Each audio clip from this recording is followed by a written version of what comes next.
नमस्कार दोस्तों, मैं अरविंद कश्यप रिपब्लिक राष्ट्र से। जैसा कि हम सभी जानते हैं, कल बिहार में विधानसभा चुनाव का पहला चरण है और कहते हैं कि बिहार की जनता के लिए जो होता है ना, इलेक्शन का एक दिन पहले की जो रात होती है बहुत महत्वपूर्ण होती है, क्योंकि इसी समय वो बैठ के अपने परिवार के साथ वो विचार विमर्श करते हैं किस मुद्दे पर और किसे और क्यों वोट देना चाहिए।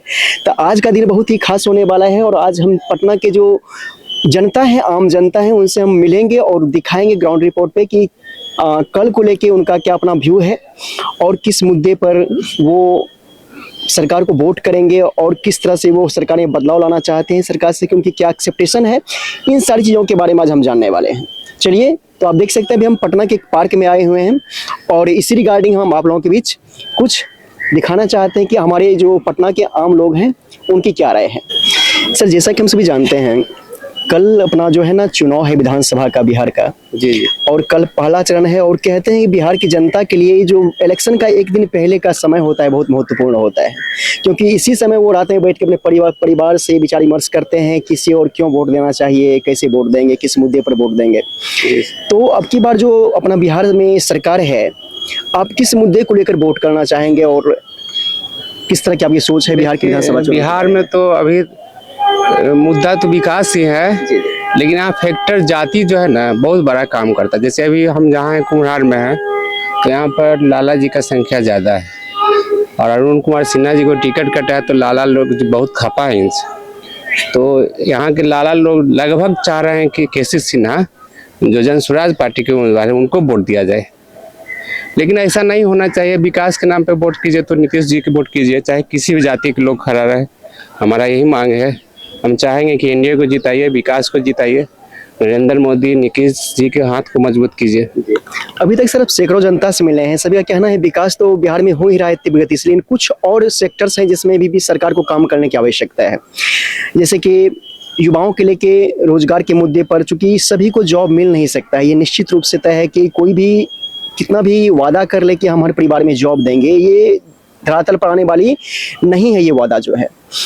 तो सरकार को चाहिए कि इसमें जो हमारे रोजगार परक शिक्षा के साथ साथ यहाँ पर कुछ इंफ्रास्ट्रक्चर खड़ा करे ताकि युवा उनसे जुड़े। इसके बारे में आप सरकार को, आने वाली सरकार कोई भी बने, उसको क्या कहना चाहेंगे? किस बेरोजगारी तो है यहाँ, बेरोजगारी तो तब ना लोग ट्रेन से भर भर के दूसरे देश जाते हैं, दूसरे स्टेट में जाते हैं। यहाँ चाहिए कंपनी लगे, रोजगार मिलना चाहिए हर व्यक्ति को, छोटा बड़ा इसी तरह का। हर एक परिवार में कम से कम एक व्यक्ति को तो जरूर रोजगार मिलना चाहिए, किसी भी तरह से, सरकारी हो या प्राइवेट हो या अपना धंधा हो, तब ना घर चलेगा। सर, एक अभी चुनाव में एक मुद्दा भी तेजी से वायरल हो रहा है, जैसे कि विपक्ष के जो लोग हैं और जो हमारे नेता हैं वो कह रहे हैं कि वर्तमान में जो बिहार सरकार जीविका से जुड़ी महिलाओं को 10-10 हज़ार रुपये आवंटित किए होंगे खाते में इलेक्शन के वक्त पे, ये कहीं ना कहीं अपने वोट बैंक को साधने के लिए, अपने पक्ष में लोगों को करने के लिए एक तरह से घूस है। ये इसके बारे में क्या कहेंगे? नहीं, ऐसा नहीं है। महिलाओं के प्रति नीतीश जी का पहले से ही अच्छा नजरिया रहा है। 33% या 35% आरक्षण भी दिए हैं, हर चीज में दे रहे हैं, रोजगार करने के लिए दिए हैं, अभी और भी देंगे। 10,000 से आप शुरू कीजिए, उसके बाद 2 लाख तक आपको और देंगे पैसा। ये 10,000 लेना नहीं है, ये आपको दिया गया है रोजगार करने के लिए। अगर कीजिएगा तो आगे भी मिलेगा, नहीं तो नहीं मिलेगा। इसमें किसी तरह का कोई राजनीति है। हर जाति के हर वर्ग के लोग को मिला है पैसा, ना ऐसा थोड़ी है कि किसी उनका जो वोटर है उन्हीं को मिला है, हर जाति को मिला है पैसा। अभी कुछ हम युवा से मिले हैं जिनका कहना है कि वर्तमान समय में जो हमारा इलेक्शन है ये त्रिकोणीय है पटना में, पूरे बिहार में, लेकिन मुख्य रूप से कुछ ऐसे व्यक्ति हैं जिससे हम लोग पर्सनली प्रभावित हैं, चाहे किसी भी पार्टी में हो। जैसे अभी बात कर रहे थे आप केसी सिन्हा से, ठीक ना, और ऐसे ही बहुत सारे ऐसे प्रत्याशी जो राजद में भी है, महागठबंधन में भी है, एनडीए में भी है, जनसुराज में भी है। तो बोल रहे हैं हम लोग उससे उठकर व्यक्ति को सपोर्ट करेंगे। होना चाहिए था, ऐसा होना चाहिए था। हम भी इस बात का सपोर्ट करते हैं। केसी सिन्हा अच्छे व्यक्ति हैं, किसी भी पार्टी से रहे, उनका जैसा व्यक्ति को जीतना चाहिए था, लेकिन राजनीतिक है, देखिए क्या होता है आगे। जितना चाहिए था। आपका शुभ नाम? जी, मेरा नाम शाहजानंद कुमार हुआ और मैं बीजेपी से ही हूँ, व्यक्तिगत बीजेपी में जुड़ा हुआ। किसान मोर्चा से बाढ़ जिला के उपाध्यक्ष रह चुका हूँ। फिर भी मैं चाहूंगा कि लोग अच्छे व्यक्ति को ही चुने, बिहार को चुने। बिल्कुल दोस्तों, अब की बार आप देख रहे थे कि रिपब्लिक राष्ट्र में कि लोगों का कहना है कि मुख्य रूप से जो अब की बार जनता वोट कर रही है विकास को ही कर रही है। तो विकास के मुद्दे पर वर्तमान समय में भी वोट दिया जाएगा और आज का दिन बहुत महत्वपूर्ण होने वाला है सर, सभी परिवार के लिए, क्योंकि आज ही लोग जो है रात में अपना परिवार के साथ विचार विमर्श करेंगे कि किसे कैसे वोट करना है, किसे वोट देना है। अभी क्या तक कहना तो हम भाई अब कुछ सोचे ही नहीं कि किसको देना है नहीं देना है। अब तो जिस समय वोट देने जाएंगे उस समय बतलाएंगे कि किसको देना है नहीं देना है। जी जी। तो सर वैसे तो वोट देना है सर, यहाँ आ जाएंगे थोड़ा सा। सर वोट तो देना है ही सबको निश्चित रूप से, जो पटना में हैं, जो यहाँ के मतदाता हैं, लेकिन फिर ये मुद्दा क्या रहने वाला है मुख्य रूप से सर, क्या कहना चाहेंगे इसमें? मुद्दा तो भाई जो पब्लिक का राय है उसी के अनुसार जो देख रहा है कि क्या हो रहा है नहीं हो रहा है, कार्य के अनुसार जो है वोटिंग होगा। ज्यादातर लोग का यही विचार है जी जी। कि जो डेवलपमेंट का कार्य हो रहा है या आगे हो कौन कर सकता है, इसको ध्यान में रखते हुए लोग करेगा वोट। बिल्कुल। तो सर आगे आने वाली सरकार से आप क्या उम्मीद रखते हैं, किस सेक्टर में और काम होना चाहिए ज़्यादा तीव्र गति से? तो भाई अब हम लोग क्या कर सकते हैं, ये सब तो नवयुवक लोग ज्यादा बताएंगे कि क्या। भाई हम लोग तो भाई अब रिटायर्ड आदमी हैं, अब हम लोग तो विशेष इस पर कुछ नहीं कर सर सकते एक हैं। चीज जो है ना आजकल बहुत चर्चा में है, जातिगत राजनीति। तो इसको लेकर आप क्या कहना चाहेंगे? जो आज से 2 दशक पहले जो चीज थी आज भी वही है, कुछ बदलाव आया है? नहीं, बिहार में तो भाई शुरू से रहा है जातिवाद, तो ऐसी स्थिति में आपका आज भी उसका असर है ही जातिवाद का, बहुत सा है जो कि। और कुछ लोग हैं जो बाहर चले गए, पढ़ लिख गए, तो उन लोगों को समझ में अंतर आया है। सर चूंकि सर आप लोग जीवन की लंबी बारी खेल चुके हैं, तो आज से 20 साल पहले का जो बिहार का जो स्थिति 20 साल पहले था, जिसको लोग जंगल राज बोलते हैं, और आज आप क्या फर्क देखते हैं दोनों में? बहुत अंतर है। एक समय था कि यहाँ आपका लाइन नहीं रहता था, न रोड था, न लाइन था, न कोई शिक्षा का अभाव था। बहुत लोग जो है सब, आज के डेट में सारा चीज आपका उपलब्ध है। यहाँ पर लाइन 24 घंटा रहता है, आपका रोड सब आपका यहाँ से किसी बिहार के कोना में 3 घंटा में पहुँच जाइएगा। ये सब सुविधा तो बहुत हुआ है। और डेवलपमेंट भी आपका मेट्रो आ गया जो कि महानगर सब में आता है। तो वो सब को तो यदि उसको दिखाई लोगों को, जो इसको नहीं पड़ता है उसको तो कभी दिखाई नहीं पड़ेगा।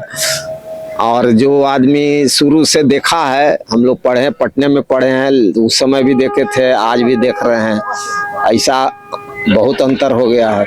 जी अब की बार कहा जाता है सर वर्तमान में कि नीतीश कुमार का रिप्लेसमेंट अभी तक बिहार में किसी पार्टी में नहीं है, क्या आप इसके बारे में क्या कहेंगे? क्या फिर से प्रश्न कीजिए। जैसे नीतीश कुमार जो अभी जिस गद्दावर नेता है, जो अपना पैठ रखते हैं राजनीति में, जैसे आज तक उनके जीवन में लोग कहते हैं कि भ्रष्टाचार का एक भी आरोप नहीं लगा है, ना ही परिवारवाद का आरोप लगा है, तो बोल रहे हैं कि ऐसा भी नेता जो है ना भी ना ही बीजेपी में है, ना ही कोई अन्य जितनी पार्टियां हैं उसमें है। तो मुख्य रूप से जब तक विकल्प जो है नीतीश कुमार का, तो कोई ऐसा चेहरा नहीं है। ऑनेस्ट आदमी है, उनका ऊपर कुछ इस तरह का ब्लेम आरोप या ऐसा कोई रेपुटेशन अच्छा है उनका, किसी तरह का दाग नहीं लगा है।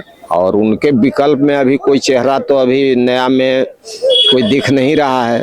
कारण कि एक आदमी के ईमानदार होने से तो भाई डेवलपमेंट आपका नहीं ना होगा। डेवलपमेंट के लिए सबको जो है जागरूक बनना पड़ेगा, जितने भी मंत्री होंगे वो सब। सर अपने बारे में थोड़ा बताएंगे आप? मेरा नाम अग्नि कुमार सिंह हुआ। जी जी जी। और काली मंदिर रोड में मेरा मकान हुआ। जी रिटायर हम कर गए आपका। किस विभाग में थे सर? हम एक्साइज में थे। अच्छा।